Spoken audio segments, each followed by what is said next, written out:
Well, good morning, Mr. Moody. This little video is for you, and it's a demonstration of how to import text files into Excel spreadsheets. This can be a regular old TXT file, or a CSV file, or a PRN file, any sort of a text file, and you'll see that as we go along. So here I'm starting out with a blank spreadsheet, and this one happens to have two tabs. One is called Input Data, and one is called Bridge Store. I just named those arbitrarily. It doesn't really mean a whole lot. This is just where I'm going to bring my data in, and then in the other tab I'm going to work with it, so I'm going to go back and forth between these two tabs.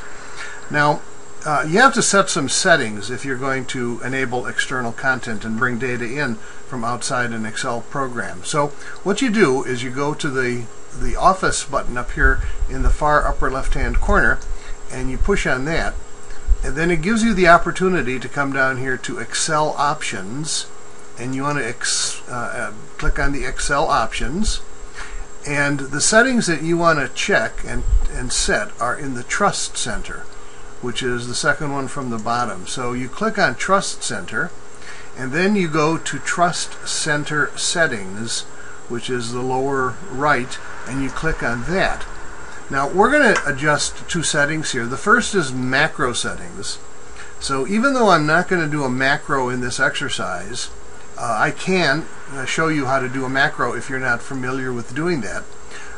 But if you're going to enable macros, you need to go to the macro settings, and then you want to enable macros. And in this case I use the setting enable all macros. It's just easier for me to work that way.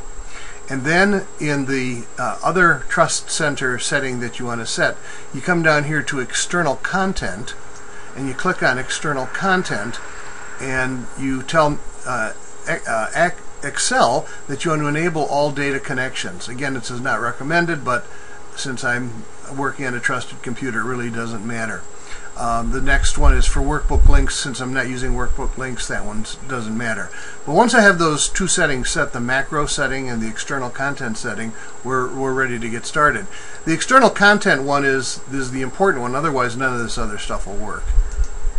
So in order to enable the acquisition of external content, you have to go to the Data tab. So Home, Insert, Page Layout, Formulas, Data. So let's go to the Data tab. And in the Data tab, over on the left, you have a collection of external data sources. And the one that I'm going to use is from text.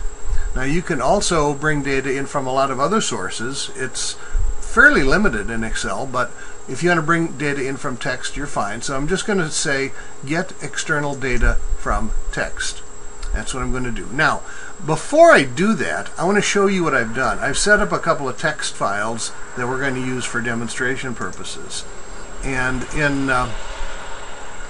here's Notepad. I'll show you the files. The first one I've called Gym Test Data or something like that. Gym Test Data. And as you can see, it's a small text file, and it's got 5 columns, 1, 2, 3, 4, 5 columns and 3 rows, and it's got the numbers 1 through 15. I've set up another text file, and I call that, coincidentally, Gym Test Data V2, and I'm sorry, I didn't mean to do that. What I wanted to do is use Notepad just to show it to you again, so let's try that again. So here's a Notepad. I'm going to open up your text file 2, just to show you what that looks like. And again, that is a little file that's got 1, 2, 3, 4, 5 columns and 3 rows, but in this case, instead of the numbers 1 through 15, it's got the numbers 16 through 30. So that's just to differentiate between the two of them. So now I'm going to go back and I'm going to redo my input. You notice my cursor is set in column M8 or cell M8. That doesn't matter because I'm going to change that when I do the input. So I go here to Get External Data, and then I click on From Text. And that brings up this little Import Text File dialog box. And I first want to bring in the Gym Test Data file, and I get the import wizard, and in this case I'm using a fixed width. You can use delimiters or anything else as I mentioned in my email, but in this case I'm using fixed widths. I'm starting at column 1, and this is sort of what the data looks like. It gives me a preview of what's in the table. I go to Next, and it says, is this how you want the data to line up in the Excel spreadsheet? And I respond and I say yes, and it'll say, how do you want the data formatted? And I say general. The reason this is important is because if you're importing numbers, and if you import those numbers as text, you won't be able to deal with them as numbers. You'll deal with them like letters, and it really creates havoc inside of Excel. So you go to General, and then when I click the Finish button, it will ask me where I want to put the data in the existing spreadsheet. And remember, I said I was going to change this location. So I'm going to change location. I really want it to go into cell A1. So I just clicked on A1. That's where I want it to lay into. I could have done it through this little button here, but I just chose to just click because that's easier. So it's going to go into A1, start in A1, and I click OK. Oh. I screwed that up.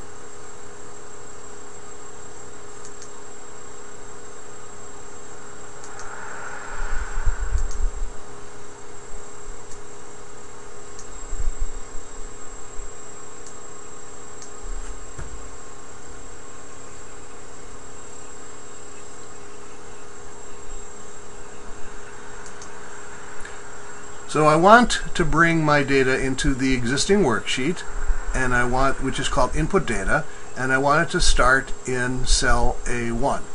So that's all properly set now, and I'll say OK, and it's imported my data into a range of cells starting at cell A1, and here it is: 1, 2, 3, 4, 5, 6, 7, 8, 9, 10, 11, 12, 13, 14, 15. Okay, so that's how you do it, and that's as easy as it is. Now, one of the things you have to understand is if you're going to put this to a macro, you're going to be repeatedly importing data into the same location, because unless you continue to change it in the macro. So what I found is the easiest thing to do is to say, once I've got this data in here, in this location, I'm going to, in this case, cut it, and I'm going to move it to another location, cut and paste. Now that leaves the area A through E, 1 through 3, that leaves it open to accept the next set of data. So when I now am ready to bring in my next set of data, I will go to Get External Data again from Text. In this case, I'm going to bring in my test data version 2. And again, it'll ask me to format it properly. So fixed with again, and here's what it's going to look like. And then I click on Next and Finish, and it asks me where I want it, and I really want it to go into A1. So again, if I was in a macro, you'd have to set this up properly before you execute your macro repeatedly. So I want it to go back into A1, and I click OK. And there's my numbers from version 2, 16 through 30. Then I can work with them. I can bring that data into any other location on the spreadsheet. I can bring it into another tab. I can do all kinds of things with it. So that is the import lesson. If you want a macro lesson, give me a holler, and I'll put a little video together on how to do macros. Glad to work with you, and hope things are going well. Talk to you later.